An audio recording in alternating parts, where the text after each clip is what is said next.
जब देखा तो वो ऐसे था जैसे कोई ऊंट ज़िबा किया हो, इतना खून, इतनी ब्लीडिंग।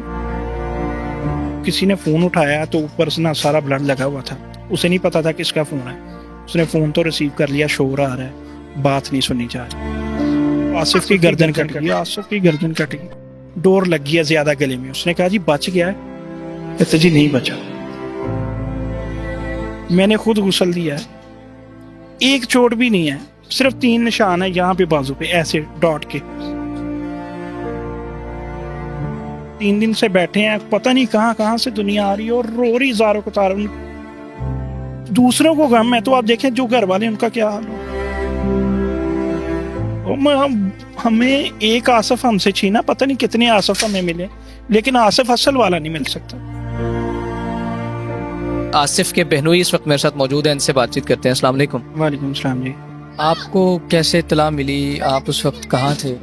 मैं भी असर की नमाज़ पढ़ के अपने घर आया था, मेरी रहायश डाइवर रोड पे है। तो आसिफ भी नमाज़ पढ़ के असर की आया, जैसे बता रहे हैं, वालदा उसकी बताती है। तो आगे कहता जी मैं इमाम बारगाह से ना सलाम कर रहा हूँ, इधर मेन मरकज़ी में, तो वापसी पे इफ्तारी भी लेता हूँ। तो बड़ा भाई उसका घर नहीं था, बड़ा भाई उसका बड़ा केयरफुल है।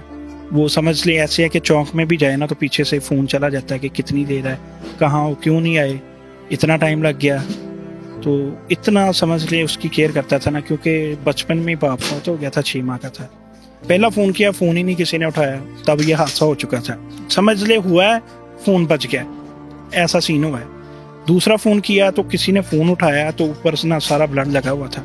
उसे नहीं पता था किसका फ़ोन है। उसने फ़ोन तो रिसीव कर लिया, शोर आ रहा है, बात नहीं सुनी जा रही।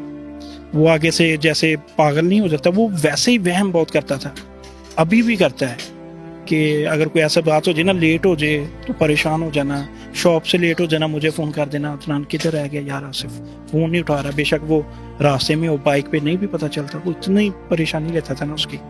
उसने हेलो हेलो करते, अगर किसी ने फ़ोन उठाया ना तो उसने ना कि ऐसे किया तो वो साफ़ हो गया खून।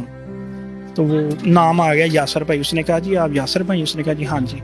उसने कहा जी ये भाई आपका है, डोर लग गई, गिर गया, डोर लग गया ज़्यादा गले में। उसने कहा जी बच गया है?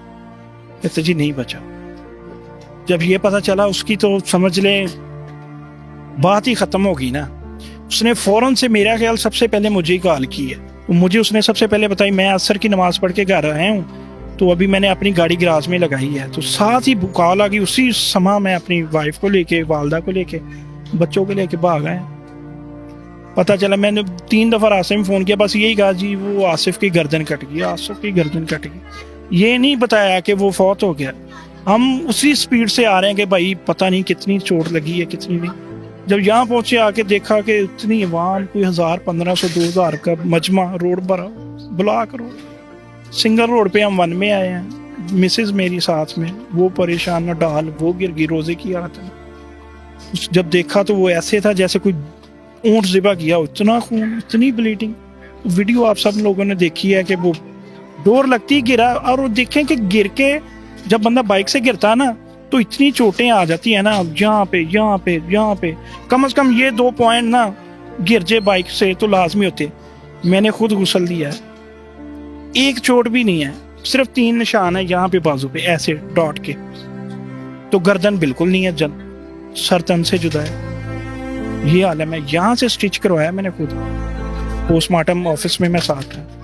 तो ये समझ ले जैसे बकरे की गर्दन पे छुरी चली होती है ना, तो अलग से हो जाती है। तो वो ऐसे थे, अगर हम ऐसे उठा के चारपाई पे रखते ना तो उसकी गर्दन नीचे गिर जानी थी।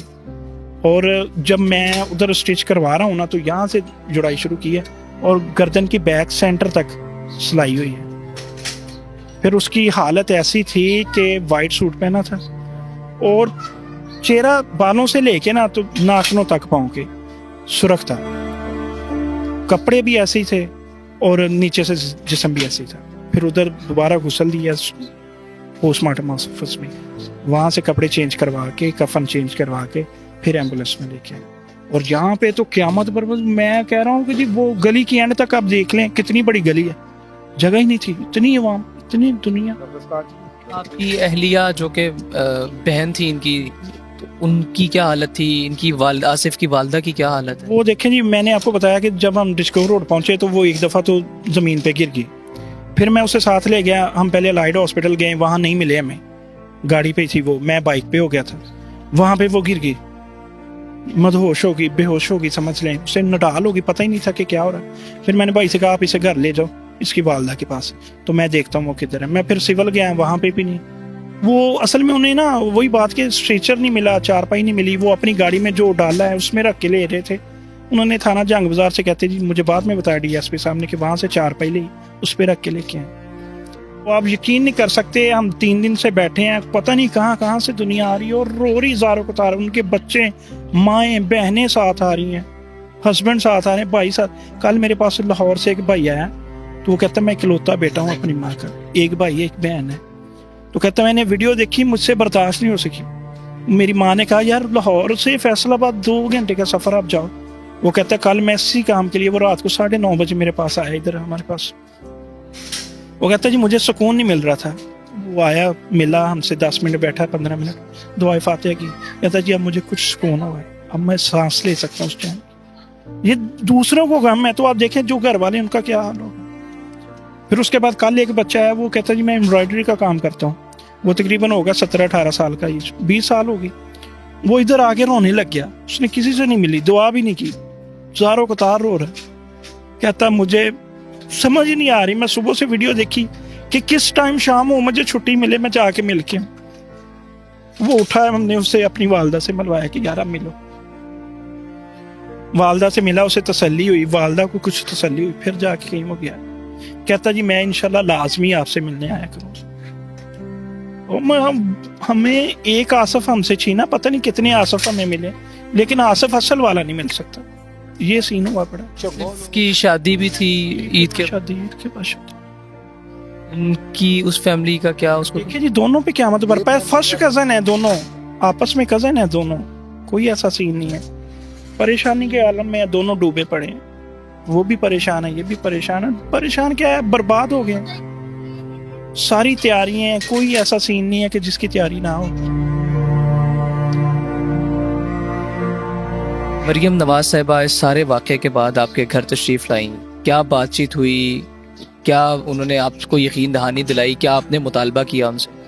यकीन दहानी, पहली बात तो वो आई हैं अफसोस करने के लिए, ज़ाहिर ताज़ियत के लिए। दूसरी बात ये कि हमने एक ही मौक़िफ़ रखा है कि जी देखें जो ये मैन्युफैक्चरर है ना पतंग के, डोर्स के, आप उनको बंद करेंगे ना तो ये गली मोहल्ले आम ट्रेडर शॉप्स पे ना ख़त्म हो जाएगी। तो अगर आप उनको नहीं बंद करेंगी तो ये कभी नहीं ख़त्म हो सकती। उन्होंने यकीन दहानी कराई कि इंशाल्लाह इस पर ज़रूर एक्शन लिया जाएगा।